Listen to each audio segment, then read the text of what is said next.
Assalamualaikum warahmatullahi wabarakatuh. Perkenalkan saya Naila Rizkyana, NIM 201232224, kelas Dirosah Tahsin 14. Di sini saya akan menjelaskan sedikit tentang wakaf dan ibtida. Yang pertama, pengertian wakaf. Wakaf menurut bahasa adalah berhenti, sedangkan menurut istilah adalah menghentikan suara dan perkataan sebentar atau menurut adat untuk bernafas bagi qori dengan niat untuk melanjutkan bacaan selanjutnya dan bukan berniat untuk meninggalkan bacaan atau qat'u. Qat'u menurut bahasa adalah memotong, sedangkan menurut istilah adalah menghentikan bacaan sama sekali sesudah memotong bacaan.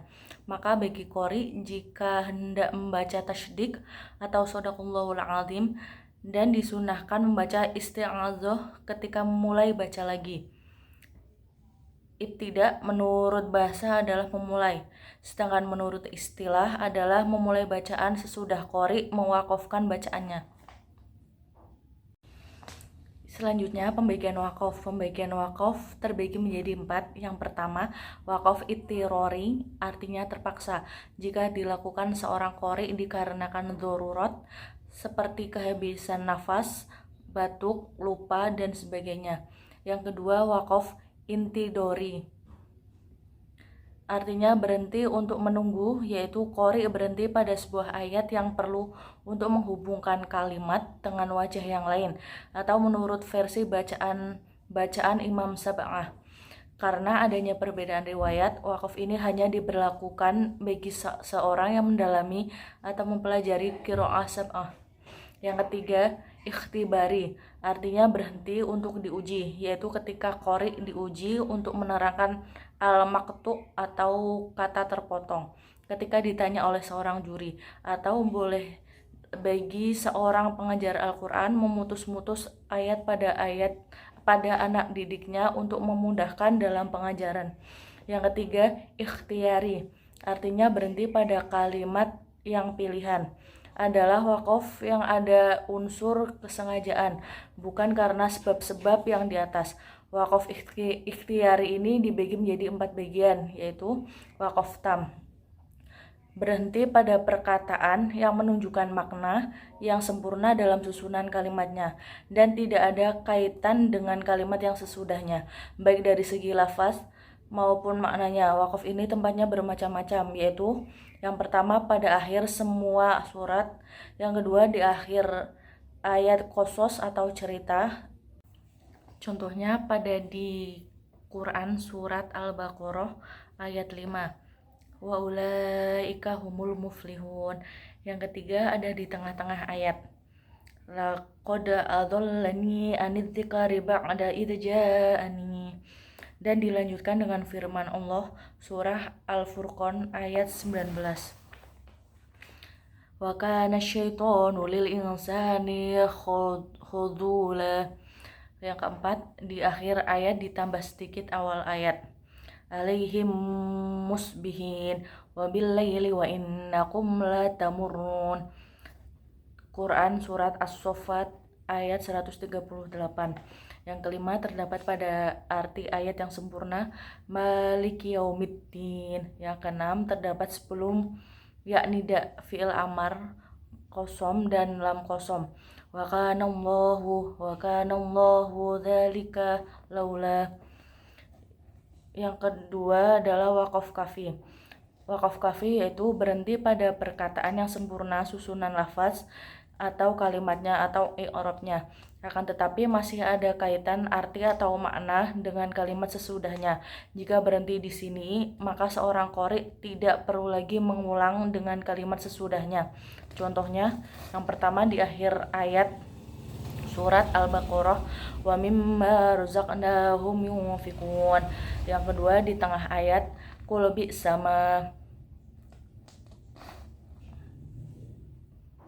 Yang ketiga, jika ada banyak wakaf kafi dalam satu ayat, maka yang lebih utama berhenti pada wakaf kafi yang terakhir. Contohnya, fi qulubihim marad. Dilanjutkan, fazadahumullahu maradha. Atau lebih kafi, bima kanu yaqdzibun. atau lebih kafi dari keduanya. Yang ketiga, waqaf hasan. Waqaf hasan yaitu berhenti pada akhir kalimat yang telah sempurna susunan kalimatnya, akan tetapi masih ada hubungannya baik dari segi lafaz maupun maknanya dengan kalimat sesudahnya. Hukum berhenti pada waqaf hasan adalah boleh dan baik tanpa mengulangi dengan kalimat sesudahnya. Contoh, alhamdulillah, berhenti dan meneruskan pada Rabbil alamin, tidak apa-apa, tapi jika nafas masih panjang lebih baik untuk meneruskannya.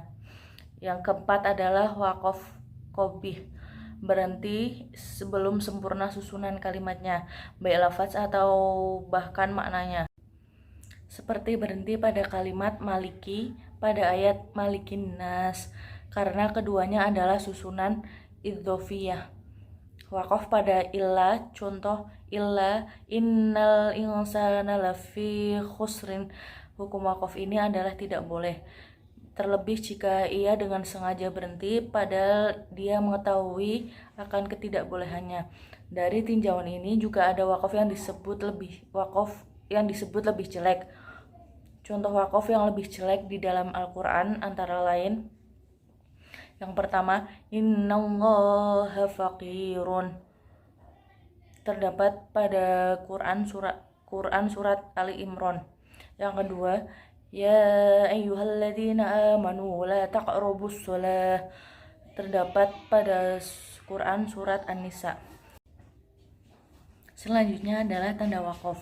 Berikut adalah macam-macam tanda waqaf yang terdapat dalam Al-Quran yang sudah ditasih oleh Kemenak RI. Yang pertama, waqaf lazim atau mim. Tanda waqaf lazim ini artinya harus berhenti. Waqaf lazim juga disebut waqaf tam atau sempurna, karena tanda waqaf ini menandakan sempurnanya kalimat. Jadi kalimat sebelumnya tidak ada hubungannya dengan kalimat setelahnya. Contohnya, wa minan nasi may yaqulu amanna billahi wa bil yaumil akhir wa ma hum bimu'minin. Yang kedua adalah al-waqfu aula atau qaflam. Artinya waqaf lebih baik. Jadi ketika ada tanda waqaf maka diutamakan berhenti. Yang ketiga adalah waqaf mu'anaqah atau 2 tanda titik 3. Tanda waqaf mu'anaqah atau disebut juga muraqabah ditandai dengan 2 titik 3. Apabila kita menemukan tanda waqaf ini, maka berhentilah di salah satu titik 3, namun tidak boleh berhenti di keduanya. Yang keempat adalah waqaf jaiz atau jim. Kalau tanda yang satu ini artinya boleh berhenti, boleh juga disambungkan. Yang kelima, al-waslu aula atau sotla. Artinya wasol atau bersambung lebih baik. Apabila kita mendapatkan tanda waqaf seperti ini di tengah ayat, maka diutamakan untuk melanjutkan bacaan, namun berhenti juga boleh. Yang keenam adalah la wasol. Artinya tidak ada waqaf, ini berarti tidak boleh berhenti. Apabila Anda menemukan tanda waqaf ini di tengah-tengah ayat. Tetapi apabila kita menemukan tanda waqaf ini di akhir ayat, maka boleh berhenti.